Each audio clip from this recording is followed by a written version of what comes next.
So in this Notes app tutorial, I will be showing you guys how to create a checklist on the Notes app. So the simplest way is to open up the Notes app, go to this top bar and push this option right here, and it's going to start a checklist. So let's just say it's wake up, check phone, shower, go to work. That's the simplest way. And if you just go ahead and check it, you can go ahead and enable sorting if you want.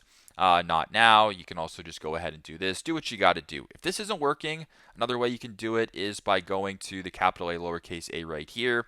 It's not going to show you guys because you need more formatting than this.